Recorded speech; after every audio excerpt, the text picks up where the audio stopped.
Hello guys, welcome to my channel Aditi Khatri Psychology Classes.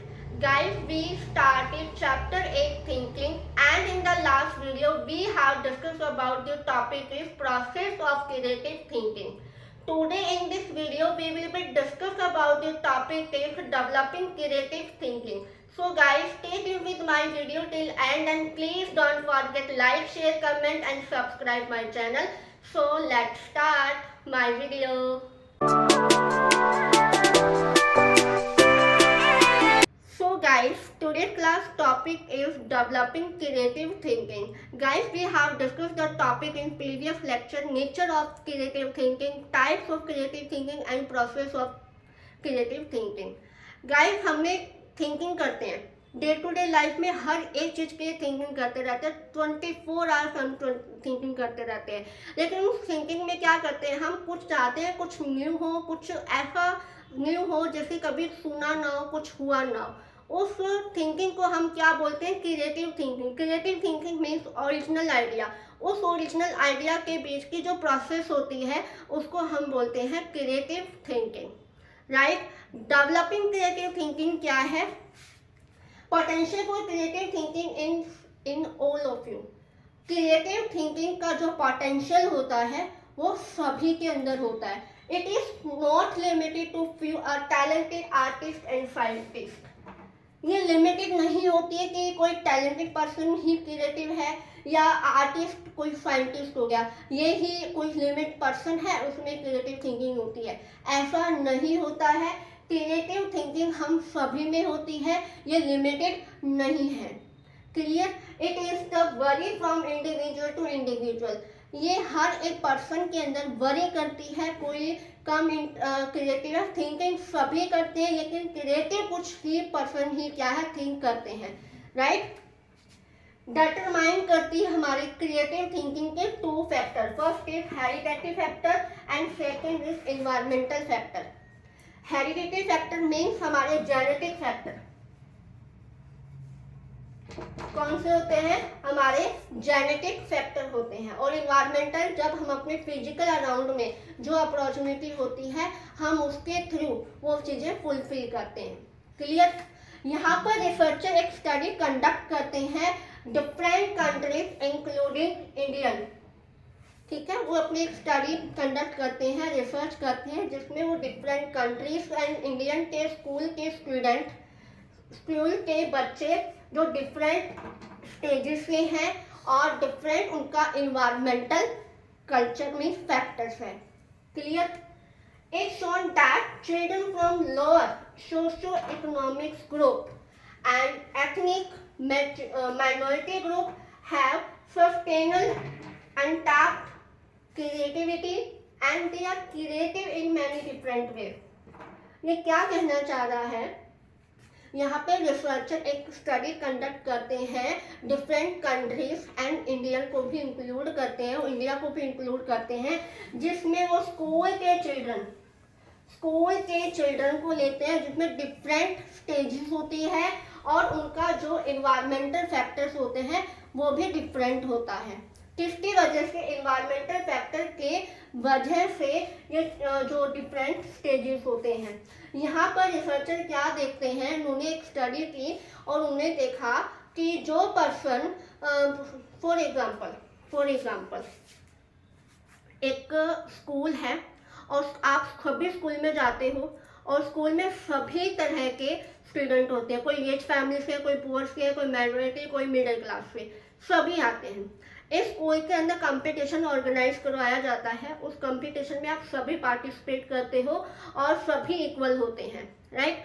आपको बोला जाता है कि आपको एक रंगोली का कंपटीशन है, ठीक है, और रंगोली के कंपटीशन में आपने क्या किया, पार्टिसिपेट किया है, ठीक है।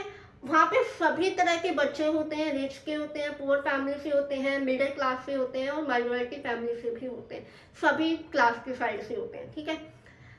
वहाँ पे रंगोली का कंपटीशन करवाया गया। रंगोली के कंपटीशन में क्या किया, जो बच्चे रिच फैमिली से थे उन्होंने क्या किया, कुछ ही नॉर्मल सी रंगोली बना दी, ठीक है। उनमें कुछ क्रिएटिव सा नहीं किया, लेकिन उनको सारी चीज़ें अपॉर्चुनिटी दिलवाई गई, ठीक है। अपॉर्चुनिटी क्या है, सब कुछ मिल गया उनको इन्वायरमेंट से, ठीक है। एंड जो थर्ड जो बाकी के स्टूडेंट थे जिनमें जो पुअर क्लास के थे, उनमें क्या है क्रिएटिविटी बहुत ज़्यादा देखने को मिली। क्यों मिली? क्योंकि उन्हें इन्वायरमेंट ही उनको बहुत सी अपॉर्चुनिटी दे रहा था, क्योंकि उन अपॉर्चुनिटी की वजह से, उन इन्वायरमेंटल की अपॉर्चुनिटी की वजह से उन्होंने अपनी क्रिएटिविटी को शो किया। क्यों किया? क्योंकि उनके पास चीज़ें, बहुत सी चीज़ें अवेलेबल नहीं थी, एक लिमिटेड था, बट उनको अपनी क्रिएटिविटी शो की उन्होंने। तो ये देखा गया कि जो लोअर क्लास के सोशो इकोनॉमिक्स जो पर्सन थे, ग्रुप था, उन लोगों में सबसे ज़्यादा क्या है क्रिएटिविटी को देखा गया। क्लियर? जेनेटिक कैसे है, जेनेटिक कैसे हुआ? जेनेटिक क्या, जो पर्सन जिनके पेरेंट्स में क्रिएटिविटी ज़्यादा है, ठीक है, उनके बच्चे में भी वो जीन्स आ गए, तो उस वजह से क्या है वो भी क्रिएटिविटी को शो कर पाए। ठीक है, फॉर एग्जाम्पल कोई जिसके पेरेंट्स म्यूजिक या म्यूजिक को लेकर बहुत ज़्यादा क्रिएटिव है, उनमें लिरिक्स ऐड करना, उसमें म्यूजिक ऐड करना, मिक्स ऑफ रिदम को ऐड ऑन करना, कैसे वो कर रहे हैं, किस तरह से वो म्यूजिक को डाल रहे हैं, कहाँ पे वो पिच कर रहे हैं, कहाँ पे वॉल्यूम दे रहे हैं, राइट। तो इस तरीके की जो भी उनकी क्रिएटिविटी है, उनको देखो उनके बच्चे के जो उन पेरेंट्स के जो बच्चे में आए हैं वो भी ऐसा शो करें, उनमें भी बहुत से ज़्यादा क्रिएटिविटी देखी गई।